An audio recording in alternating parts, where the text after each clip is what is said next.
Di tengah suasana berkabung warga Iran, Presiden Donald Trump kembali mengeluarkan ancaman kepada Iran.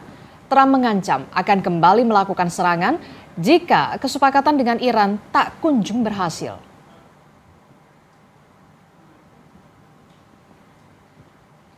Trump mengklaim Amerika Serikat akan menang dengan cara apapun dalam kesepakatan dengan Iran. Trump juga bilang seluruh infrastruktur di dalam negeri Iran hancur sehingga mudah bagi Amerika mengalahkan Iran, saudara.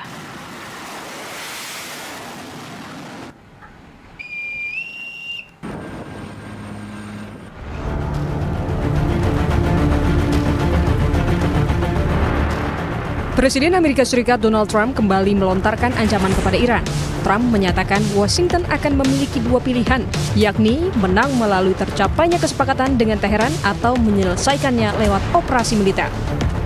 Pernyataan Trump diungkap usai sebelumnya memantik kemarahan Iran di tengah prosesi pemakaman pemimpin tertinggi Iran Ayatollah Ali Khamenei. Trump menyebut dirinya bisa saja menghabisi para pemimpin Iran yang masih tersisa dengan satu tembakan saat proses pemakaman Ali Khamenei. Look, we're going to win one way or the other. We're either going to make a deal or we're going to finish the job, okay? And it won't be tough to finish the job. We can knock down their bridges in 1 hour. We can knock out their energy supply, all of those big plants, but we can knock out their electricity and power generating plants in, I would say, a small part of an afternoon. Setelah Presiden Amerika Serikat Donald Trump memperingatkan bahwa Washington akan mencapai kesepakatan dengan Teheran. Al Jazeera melaporkan, Menteri Luar Negeri Iran Abbas Araghchi menegaskan negosiasi tentang kesepakatan akhir tidak akan dimulai jika ancaman berlanjut. Sementara itu warga Iran menyerukan balas dendam atas gugurnya Ayatollah Ali Khamenei. Merespon desakan itu, Garda Revolusi Iran berjanji akan memenuhinya. Kementerian Intelijen dan kedua Garda Revolusi Iran itu berjanji, yakni mereka keluarkan surat resmi di mana mereka berjanji akan segera membalas dendam kepada para pembunuh Imam Khamenei itu dalam waktu dekat. Saya pasti kalau harapan itu perang itu insya Allah berakhir, tapi kalau tidak dipastikan tuntutan Iran itu, hak-haknya Iran itu, warga Iran dan militer Iran, pimpinan Iran itu, mereka sudah siap untuk melanjutkan perjuangan mereka. Amerika dan Iran akan melanjutkan negosiasi damai pada 11 Juli, usai pemakaman pemimpin tertinggi Iran, Ayatollah Ali Khamenei yang gugur pada serangan 28 Februari lalu.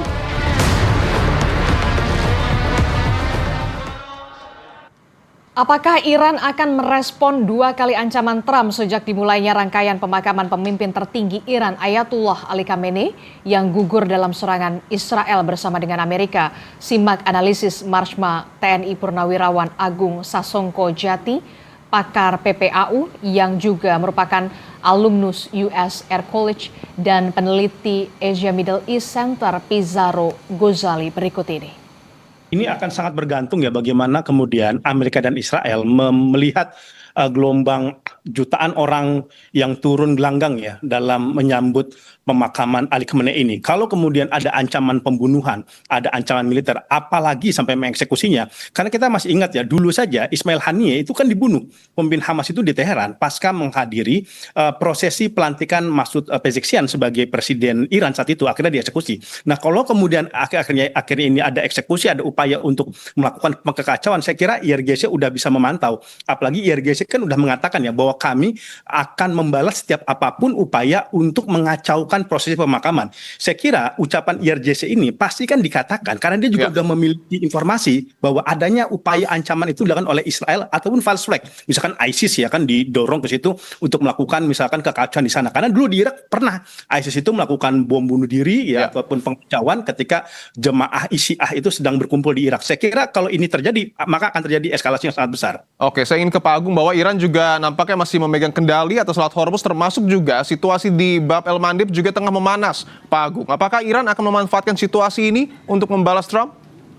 Ya, Trump ini kan dia tujuannya, jadi gini, kan sekarang jeda karena sedang ada pemakaman, jadi dibuat jeda seminggu atau 2 minggu. Dan jeda ini kan kosong, nggak ada beritanya, padahal Trump butuh berita atau informasi yang buat dia tetap ada di atas panggung media. Dan untuk itu dia mengatakan yang paling menarik sekarang memang adalah mengancam-ancam. Dan ancaman ini bukan sekedar ancaman biasa, karena di balik itu juga ada maksud-maksud untuk menyudutkan faksi elit ERGC, kemudian konsumsi politik dalam menjelang KTT NATO, ya, dari banyak-banyak.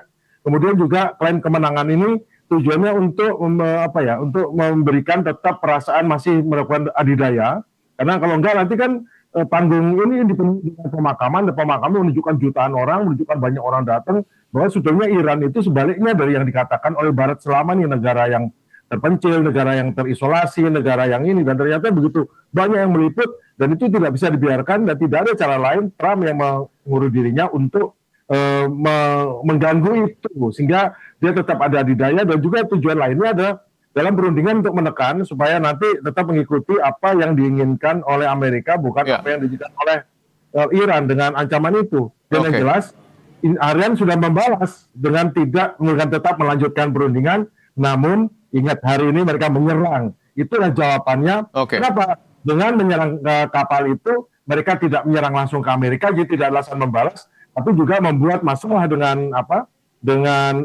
harga minyak yang langsung naik, dan beberapa tahun menjadi kacau lagi. Jadi ramalan mengenai situasi sudah membaik ini menjadi terganggu. Itulah balasan Iran, bukan langsung menyerang Amerika, tapi menghantam satu kapal tanker di depan Oman, ya. Ya, baik. Ya, tentu juga provokasi Trump ini memang kerap kali memanaskan situasi, dan kita tahu juga pada 11 Juli nanti negosiasi antara Amerika Serikat dan Iran akan berlanjut. Apakah ini mempengaruhi provokasi Trump, apakah mempengaruhi dari negosiasi yang akan terjadi? Apakah Iran akan kembali walk out atau melakukan tindakan yang lebih keras mungkin, Pak Bizarro?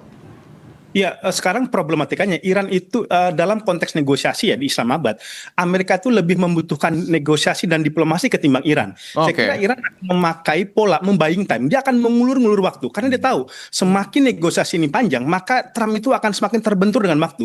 Apalagi menariknya sekarang di jelang pemilu selak yang akan dilakukan di November, itu politisi-politisi yang kontra Trump atau yang pro Palestina, pro perdamaian itu sudah menang tuh di primary Demokrat gitu. Dan ini juga menjadi sinyal bahwa pengaruh influence dari Israel atau narasi-narasi perang invasi ke Timur Tengah itu udah nggak lagi populer di Amerika Serikat seperti itu. Jadi saya kira Iran tidak akan begitu sangat terganggu. Bahkan kalau kita dari kesepakatan di Swiss kan itu kan menarik ya. Walaupun terjadi deal, tapi kan diwarnai dengan aksi walkout dari Iran, tidak mau jabat tangan, tidak mau foto bersama. Saya kira Iran tidak mau didikte, dia datang untuk bernegosiasi, dia datang berdiplomasi, bukan untuk menyerah seperti itu. Dan tekanan-tekanan yang akan dilakukan oleh Trump kepada Iran menurut saya tidak akan mengubah tapal batas bagaimana diplomasi Trump.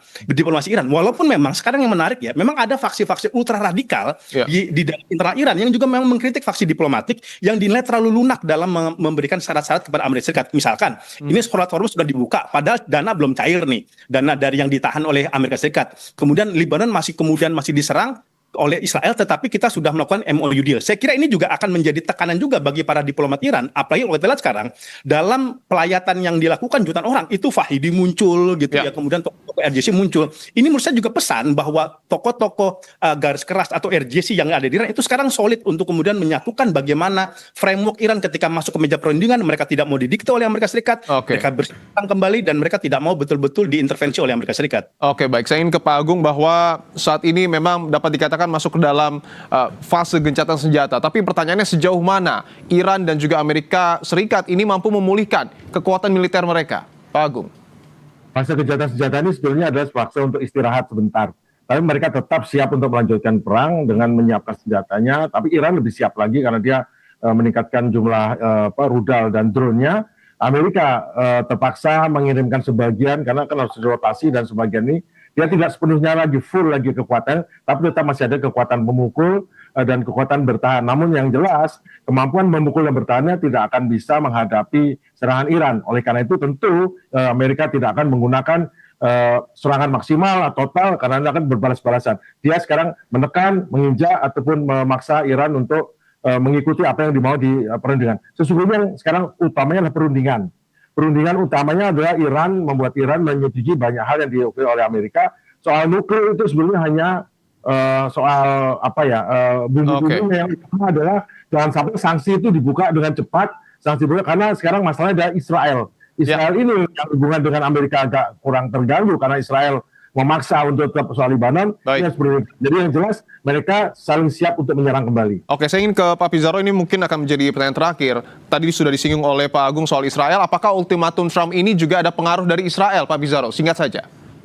Saya kira lebih kepada Amerika Serikat ingin juga memberikan pesan kepada pemilih domestik dia bahwa Trump memenangkan pertarungan, bahwa Ali Khamenei sudah dibunuh dan itu diklaim sebagai sebuah kemenangan.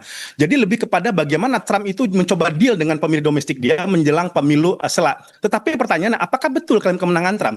Karena bagi Iran, walaupun Ali Khamenei itu sudah meninggal, dia lebih menjadi martir, dan kematian dari Ali Khamenei itu menjadi legitimasi baru bagi Iran untuk kemudian bersiap untuk eskalasi yang lebih besar lagi. Saya kira kemudian itu yang sedang terjadi di Amerika Serikat ya, ketika Donald Trump melakukan ancaman-ancaman kepada Iran.